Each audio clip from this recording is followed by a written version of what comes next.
Sao lên nè. Sao lên? Thợ mà hỏi sao lên.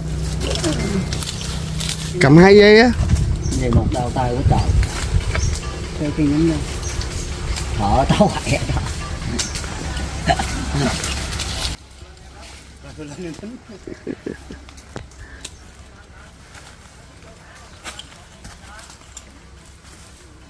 Bỏ nó đi, cho lên đi, lại đây chằng dây lên cái này đi. Chằng sao ra tôi chằng ra. Chằng thì sao? Chằng thẳng ra đi. 5 cộng hoặc có 2 cộng. Kẹp nách lên được rồi.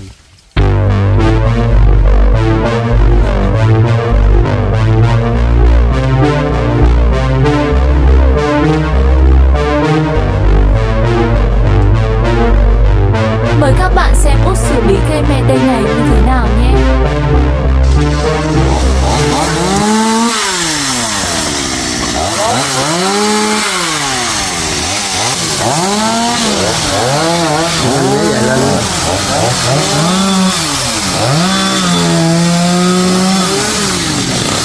Tột này gác qua cái mái nhà luôn nha. Cây này nó gác luôn.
Thấy đâu có tới đâu. Mình phản miệng ra vậy. Hè kia nó bay ra nè.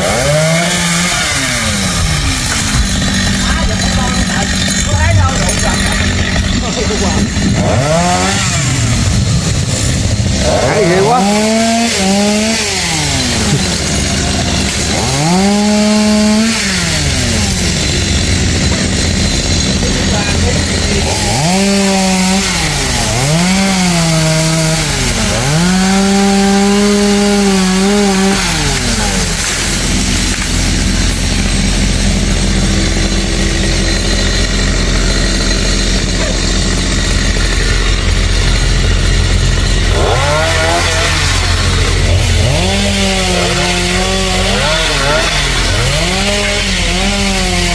bên kia, mình đứng bên đây hơi phức cái hai cây xanh nhỏ.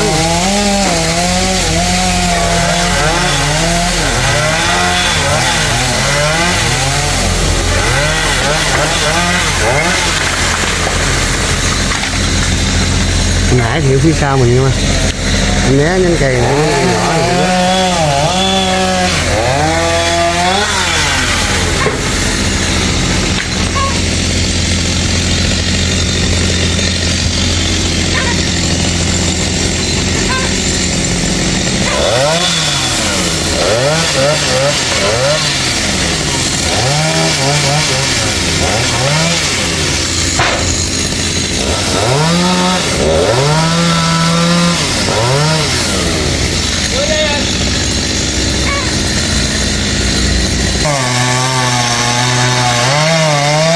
Mình bấm một ống này bỏ rồi.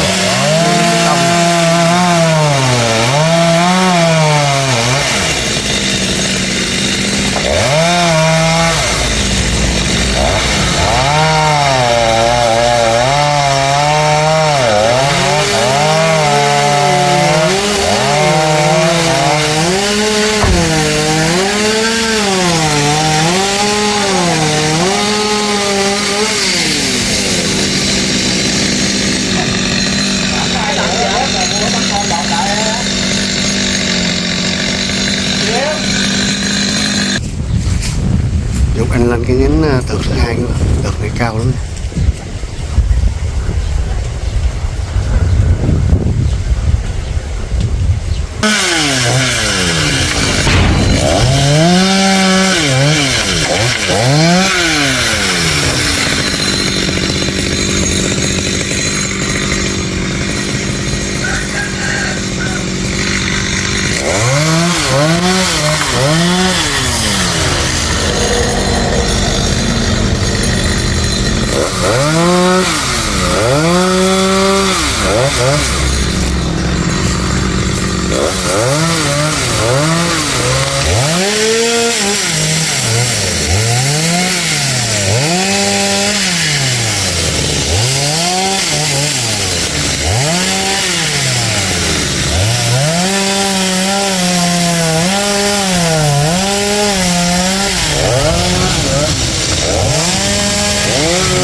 chạy mà đồng bằng nhưng mà cái mát nè.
Thảy dây đi, thả nguyên cây luôn.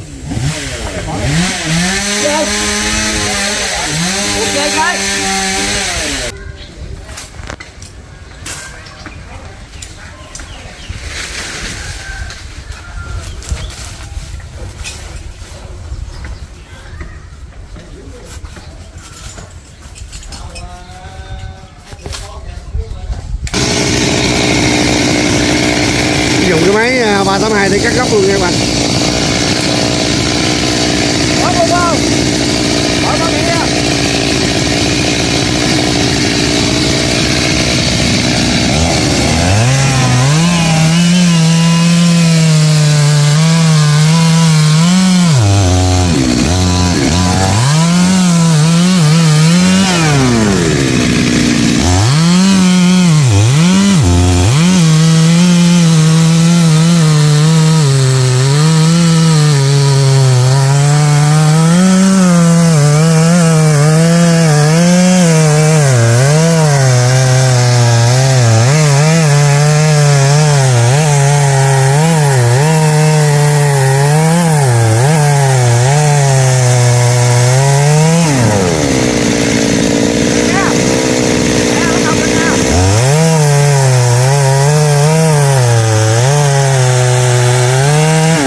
Xong hết đi các bạn. Xin kết thúc clip này đây nha. Hẹn bạn clip tiếp theo của mình nha. Bye bye các bạn nha.